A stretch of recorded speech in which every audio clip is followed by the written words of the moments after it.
ঈদের দিন এমন একটা ডেজার্ট আইটেম যদি আপনার টেবিলে থাকে তাহলে কেমন হয় বলেন তো।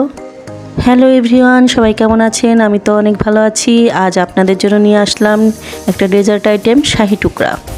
তো শাহি টুকরা বানানোর জন্য আমি নিয়ে নিয়েছি স্লাইস পাউরুটি, যেটা আমি চারকোনা করে কেটে নিচ্ছি, এই ব্রাউন অংশটা। তো তারপর আমি 3 কোনা করে কেটে নেব মাঝখান থেকে স্যান্ডউইচ আকারে। আপনারা চাইলে আপনাদের ইচ্ছা মতো কেটে নিতে পারেন। আমি এভাবে 3 কোনা করে কেটে নিয়েছি। তারপর কুচি করে নিয়েছি কাজু বাদাম আর পেস্তা বাদাম। তো এগুলো আমার গার্নিশিংয়ের জন্য আর মালাইতে দেওয়ার জন্য লাগবে। আর এইদিকে আমি করে নিচ্ছি শিরা, চিনির শিরা। তো আমি সেজন্য 2 মগ জল দিয়ে তার মধ্যে আধা বাটি চিনি দিয়ে নিয়েছি। তারপর 5-6 মিনিট জাল করার পরে আলাদা একটা পাত্রে রেখে দেব, আর এটা ঢেকে রেখে দেবো যাতে ঠান্ডা না হয়ে যায়। আর এদিকে আমি একটা প্যানের মধ্যে 1 চা চামচ ঘি গরম করে তার মধ্যে ওই যে পেস্তা বাদাম আর কাজু বাদামগুলো ভালো মতো ভেজে নিচ্ছি, যাতে সুন্দর একটা অ্যারোমা বের হয়।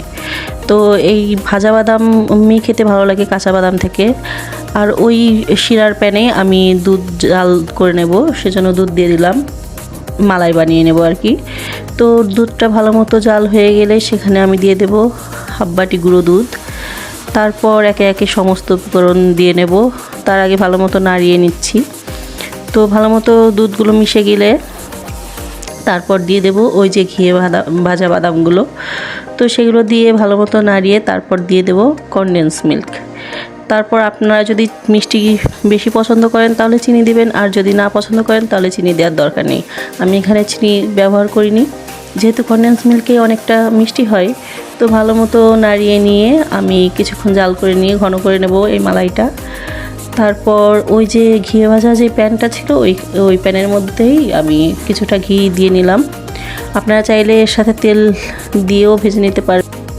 এই পাউরুটিগুলো ততক্ষণই ভেজে নেব যতক্ষণ না কালার আসবে। তো এপিট ওপিট করে সুন্দর মতো ভেজে নেব, সুন্দর একটা কালার আসা পর্যন্ত। আমি গ্যাসের তাপ অনেকটা হালকা দিয়েছি, তো একেবারেই লোতে দিয়ে দিয়েছি আর কি। আমি যেহেতু অনেকগুলো পাউরুটি নিয়েছি সেহেতু একবারে ভাজা হবে না, আমি অল্প অল্প করে ভেজে নিচ্ছি। তো এইদিকে আমি ওলট পালট করে সুন্দর মতো ভেজে সেগুলো তুলে নিচ্ছি, আবার আর এক ব্যাচ দিলাম ভাজতে। তো এগুলো আমি হালকা ব্রাউন করে ভেজে নেব যতক্ষণ না আমার ভাজা হয়। তারপর এগুলো তুলে নিয়ে তারপর আমি চলে যাব ডেকোরেশনে। এরপর ওই পাউরুটিগুলো ওই যে চিনি শিরা করে রেখেছিলাম ওই চিনি শিরাগুলোতে ভালো মতো ভিজিয়ে কোনা ভিজিয়ে তারপর সুন্দর মতো সাজিয়ে এই যে মালাইটা রেডি করেছিলাম ঠান্ডা হয়ে গেলে পরে তারপর এই মালাইটা এই পাউরুটির পর দিয়ে দেব। তো এই তো তারপর দিয়ে দেব কিছু কাজু বাদাম, কিছু পেস্তা বাদাম দিয়ে ডেকোরেশন করে সুন্দর মতো ডেকোরেশন করে তৈরি করে ফেললাম আমার ঈদ স্পেশাল শাহি টুকরা। তো খেতে আসলে অনেক মজার ছিল। তো কেমন হয়েছে, আপনাদের কাছে কেমন লেগেছে রেসিপিটা অবশ্যই জানাবেন, আর সুন্দর সুন্দর কমেন্ট করবেন। ধন্যবাদ সবাইকে, ভালো থাকবেন সবাই।